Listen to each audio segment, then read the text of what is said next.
அனைவருக்கும் வணக்கம். நம்ம இன்னைக்கு வீடியோல எத பத்தி பேச போறோம் அப்டின்னா, இவ்வளோ நாள் நமக்கு கட்சியிலருந்து, வெளியிலருந்து பிரச்சனைகள் வந்துச்சு. அந்த பிரச்சனைகள நம்ம சந்திச்சோம். அடிச்சு, உடைச்சு விரட்டி விட்டோம். நெறைய கேள்விகளோட நம்ம பயணத்த தொடர்ந்தோம்.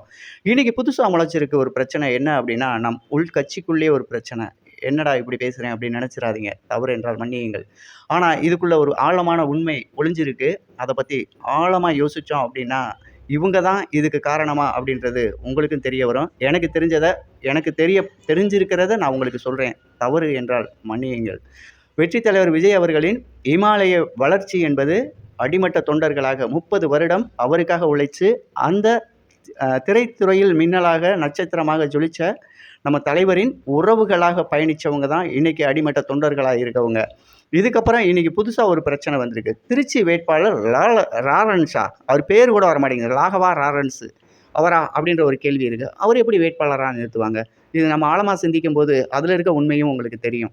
அத விட இன்னொரு பிரச்சனையும் இருக்கு. இப்படி நெறையா பிரச்சனைகள பத்தி நம்ம முன்னெடுத்துட்டு போவோம். இன்னைக்கு முதல் பிரச்சனையா நம்ம எத பத்தி பார்க்குறோம் அப்படின்னா, இன்னைக்கு நம்ம கோவையில மிகப்பெரிய ஒரு சம்பவம் நடந்திருக்கு. நம்ம தமிழக வெற்றி கழக அடிமட்ட தொண்டர்களா இருந்து, இன்னைக்கு கட்சிய வளர்த்து, இன்னைக்கு முதலமைச்சரா அமர வச்சு, அழகு பார்த்திருக்க அந்த சொந்தங்கள், இருக்கிற கட்சியில புதிதாக எப்படி சொல்லுவோம்? அழகான வார்த்தைகளால் சொல்லணும் அப்படின்னா, செடிய செடியா இருந்தத மரமாக்கி, அந்த மரங்களை அழ அ விரிய விரிவடைய வைத்து, அதில் அடைந்த பறவைகளாக இன்னைக்கு 1,67,75,00,000 பறவைகள் அடைஞ்சிருக்கு.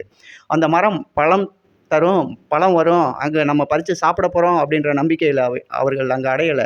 இது எங்க வீடு, என் மரம். இந்த மரத்தின் ஆணிவேர் என்பது எங்கள் வெற்றி தலைவர், எங்கள் மாண்புமிகு முதலமைச்சர் விஜய் அண்ணா. அண்ணன், தங்கச்சி, மாமா, மச்சான், சித்தப்பா, பெரியப்பா உறவு முறைகளோட தொடர்ற இந்த சொந்தத்துக்குள்ள வெளியில இருந்து புல்லுருவிகள் உள்ள ஊடுருவுறாங்க. இந்த இடத்துல ஆழமா சிந்திச்சோம் அப்படின்னா, இவர்களுக்குள் இருக்கும் ஒற்றுமையை கலைக்கணும், குலைக்கணும் அப்படின்னா, நாம இந்த கட்சியிலிருந்து வெளியாட்கள உள்ள அனுப்பணும் அப்படிங்கிறது. நான் மாண்புமிகு முதலமைச்சர் அண்ணன் உங்கள்ட்ட உரிமையோட ஒண்ணு கேட்கிறேன். இவங்க யாருமே வாக்களிச்சு நீங்க ஜெயிக்கலண்ண.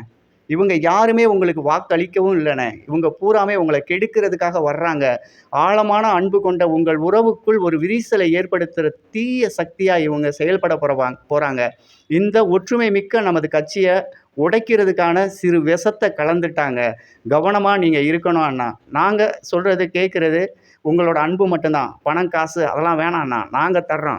தமிழ்நாடு பட்ட கடனை கூட அடைக்கிறோம் அப்படின்னு சொல்ற இடத்துக்கு வர்றோம் அப்படின்னா, அது உங்கள் மேல வச்சிருக்க நம்பிக்கை. இந்த துரோகிகள நீங்க உள்ள விடும்போது, நம்ம தூய சக்தி என்ற ஒரு சொல் அடிபடுதோ அப்படின்ற ஐயமும் எனக்குள்ள வருது அண்ணா. இங்க தான் நம்ம ஆழமா சிந்திக்கணும். நம்ம தூய சக்திக்குள் இந்த தீய சக்திகளின் செயல்பாடு ஊடுருவி, இன்னைக்கு மிகப்பெரிய அளவுல ஒரு கலவரத்தை ஏற்படுத்தி, கோவை மாவட்டத்தில இன்னைக்கு பிரச்சனையே ஆயிருச்சுண்ணா. ஆசையா அவங்களுக்கு வைத்த கட் அவுட்டுகள் பிரித்து எறியப்பட்டிருக்கு. ஆசையா அவங்கள வணங்குன அந்த சகோதரர்கள் உங்களை வசைபாடுறாங்க. ஆசையா எங்க அண்ணே அண்ணேன்னு சொன்ன தங்கைகள் இன்னைக்கு தூத்துற அளவுக்கு கொண்டு வந்து விட்டுருக்காங்க. இவர்கள் மனதிலிருந்து வந்தது உண்மையான பாசம் அண்ணா. உங்கள் மீது வைத்திருந்த அன்பு. அவைகள் உங்களை பற்றிய தூத்தலாவும் இருக்காது. உங்களை புறந்தள்ளவும் மாட்டார்கள். புதியவர்களுக்கு அளிக்கும் வாய்ப்பை தயவு செய்து நிறுத்துங்கள். அது நமது கட்சிக்கும், உங்களுக்கும் அழகல்ல. நீங்க இவ்வளோ பெரிய இடத்துல இருக்கிறதுக்கான காரணமே அந்த உறவுகள் தான். அடிமட்டத்துல இருந்து வந்த அந்த உறவுகள் தான். இன்னைக்கு மரத்த பத்தின ஒரு கதைய எடுத்தோம் இல்லையா? அந்த மரத்துல இன்னைக்கு பழம் நெறையா பழுத்துருச்சு அண்ணா. அந்த மரம் எங்களுக்கு பசியாத்த போகுது. அது பெரிய மரம். அது நெறையா கனிகள் குடுக்க போகுது. நம்ம எல்லாம் புடுங்கி சாப்பிட்டு உயிர் வாழப் போறோம் அப்படின்னு நெனச்சு அதுல நாங்க அடையல. அந்த மரம் எங்களது வீடு. அது எப்பேர்ப்பட்ட மரமா இருந்தாலும், வாழ்நாள் முழுவதும் நாங்கள் மரணிக்கும் வரை அந்த மரத்தில் தங்கப் போறோன்ற ஒரு உறுதியான, உன்னதமான ஒரு உறவா அவங்களோட பயணிச்சோம். ஆனா, வெளியூர்ல இருந்து, வெளி மாவட்டத்துல இருந்து, வெளி மாநிலத்தில இருந்து நெறையா பறவைகள் புதுசா வந்திருக்குண்ணா. எங்கள விரட்டுறாங்க. எங்கள விரட்டுறாங்க. நீங்க இங்க இருக்கக்கூடாதுன்னு சொல்றாங்க. உங்களுக்கான புகலிடம் இது இல்ல அப்படின்றாங்க. வேதனையா இருக்கு. எங்க அண்ணன் அத சொல்லட்டும் அப்படின்னு நாங்க சொல்றோம். உங்கள் மீது அன்பு வைத்த எங்களுக்கு நீங்க என்ன செய்ய போறீங்க? புதியவர்களின் வரவு என்பது மிகப்பெரிய அளவுல நம்ம கட்சிக்கான ஒரு விரிசலை குடுக்கும் அப்படின்னு ஐயம் எனக்குள் வருது. இதை அண்ணன் முன்னெடுத்து சீர்தூக்கி பார்த்து இந்த திருத்தங்களை செய்ய வேண்டும். நமது கட்சிக்கு வாக்களித்தவர்கள் உங்களோடு இருக்கோம். புதுசா வந்தவர்கள் யாருமே நமது கட்சிக்கு வாக்களித்தவர்களும் அல்ல. அவர்கள் வாக்களிக்கப் போவதும் அல்ல. நம் கட்சிக்கு மண்ணள்ளி போடும் மாதேவன்களாக வர்றாங்க, அவங்க மாற்று கட்சியிலேருந்து வர்றாங்க, நம்ம கட்சியோட வளர்ச்சிய பிடிக்காம வர்றாங்க. நெறைய இடத்துல அவங்கள அடிச்சாங்க. அதுலலாம் நீங்க தப்பிச்சு வெளில வந்தீங்க. உங்க கூட நாங்க இருந்தோம். ஆனா இப்ப ஆணிவேர் எங்க இருக்குடா? இவனுங்கள உடைக்கணும் அப்படின்ற ஒரு முடிவெடுத்து வர்றாங்க. அவங்க தொடுற இடம் உங்களோட ஃபேஸ் மட்டும். அது உங்கள் உறவுகள். உங்களது கட்சியில இருக்க அடிமட்ட தொண்டர்கள். அவங்கள கை வச்சுட்டாங்க. அப்ப நீங்க விட்டு குடுத்துட்டீங்க அப்படின்னா, அவங்க என்ன பண்ணுவாங்க? உங்க மீது கோவம் ஏற்படும். அந்த கோவத்தின் பிரதிபலன் அப்படிங்கிறது இடைத்தேர்தல்ல வெளிப்பட்டுரும்னே மிகப்பெரிய அளவுல சம்பவம் பண்ணி விட்டுருவாய்ங்க. சொந்தக்காரன் தான், உங்க அண்ணன் தான், உங்க தங்கச்சிய தான். ஆனா, நீங்க இத கேட்கல. புதுசா வர்றவங்களுக்கு நம்ம வாய்ப்பு குடுப்போம். அவங்க இருக்காய்ங்க பார்த்துக்குவாய்ங்கன்னா, அவைங்கலாம் இல்லவே இல்ல. அவைங்க எவனுமே நம்ம கூட இல்ல. அவைங்க வர்றவன் பூரா பிராடு, பித்தலாட்டம், ஊழல், ஊழல் ஊற்று அவைங்கள எங்கேயுமே பாருங்க அவ்வளோ கேஸ் இருக்கு. அவ்வளோ வழக்கு இருக்கு. பூரா கஞ்சா வித்தவன், கள்ளச்சாராயம் காய்ச்சினவன் அம்புட்டு பேரையும் கட்சிக்குள்ள கொண்டு வர்றோம். எங்கேயுமே இனி அடுத்து திமுக நம்மள அடி அடின்னு அடிப்பாய்ங்க. இனி பிஜேபி நம்மள விரட்டு விரட்டுன்னு விரட்டுவாங்க. அண்ணாமலை கேள்வி கணைகளால் நம்மள தொலைக்க போறாப்ல. அவ்வளோ ஊழல்வாதியும் நம்ம கட்சிக்குள்ள இருக்கான். இல்ல எங்க கட்சிக்கு வந்தோனே திருந்திருவேன் அப்படின்னு நம்ம சப்பக்கட்டு கட்டுனோம் அப்படின்னா, வாய்ப்பே இல்லாத இடத்துக்கு நம்ம போயிருவோம். அண்ணே தயவு செஞ்சு சொல்றேன், மாற்றுக் கட்சியிலிருந்து வரக்கூடிய ஊழல்வாதிகளுக்கு நீங்க பொறுப்பு குடுத்து, அடிமட்ட தொண்டர்களா உங்களோட பயணிச்சவங்களுக்கு நீங்க விலக்கி வச்சு அழகு பார்த்தீங்கன்னா, அந்த உறவுகள் உங்களை எப்பவுமே உங்கள மறக்க மாட்டோம்ண்ணே. நீங்க எங்க அண்ணன். நீங்க எங்களுக்கு வேணும். ஆனா, நீங்க ஒருத்தர நிப்பாட்டுவீங்கல்ல, அவன் எனக்கு எதிரியா இருப்பான். என் சொந்தங்களுக்கு எதிரியா இருப்பான். நாங்க போன தேர்தல்ல அவங்கள வசப்பாடி இருப்போம். அடுத்து நம்மள சீமான் அடிக்க ஆரம்பிச்சுட்டாரு. சீமான்லாம் வந்து எப்படிடா இவைங்கள கவுத்து விடலாம்? ஏன்னா, அவர் உண்மையான ஒரு அரசியல் முன்னெடுப்பை எடுத்துக்கிட்டு கட்சிக்காகவும், தன் மக்களுக்காகவும், தான் கூட இருக்க கட்சி தொண்டனுக்காகவும் பேசுறவரு கிடையாது. அவருக்கு பெட்டி வந்துருச்சுன்னா அப்படிதான் பேசுவாரு. அப்பேற்பட்டவரு பெட்டி வந்துருச்சா என்னன்னு தெரியல, இல்ல ரீசார்ஜ் பண்ணிட்டாங்களான்னு தெரியல, நேத்து அடிக்க ஆரம்பிச்சுட்டாப்ல. மிக கேவலமான வார்த்தைகளால் வசப்பாடி இருக்காப்ல. அதெல்லாம் பேசுறதுக்கு சீமானுக்குலாம் அருகதை இருக்கான்னு கேட்டாக்க, ஒத்த வார்த்தைய சொல்லுவேன். உன்னைய பத்தி பேசுறதுக்கே எங்களுக்கு வெட்கமா இருக்கியா? உன்னைய பத்தி பேசுறதே நாங்க அருவருப்பமா எடுக்கிறோம். உன்னைய பத்தி பேசி பெரிய ஆளாக்கி விட வேண்டிய அவசியம் எங்களுக்கு கிடையாது. இன்னைக்கு அண்ணாமலையும், ரஜினிகாந்தும் மிகப்பெரிய சதித்திட்டத்தோட வராங்க. ராகவா லாரன்ஸ் திருச்சி தொகுதிக்கு எப்படி குடுப்பாங்க? அண்ணன் அன்னைக்கே சொல்லியிருக்காரு. வேட்பாளர் அன்னைக்கு வெற்றி வாக்களித்த அந்த வாக்காளர்களுக்கு நன்றி தெரிவிக்கும் கூட்டம் திருச்சியில நடக்கும்போது, மக்கள் முன்னால் அழகான ஒரு வார்த்தையா சொல்லியிருக்காரு.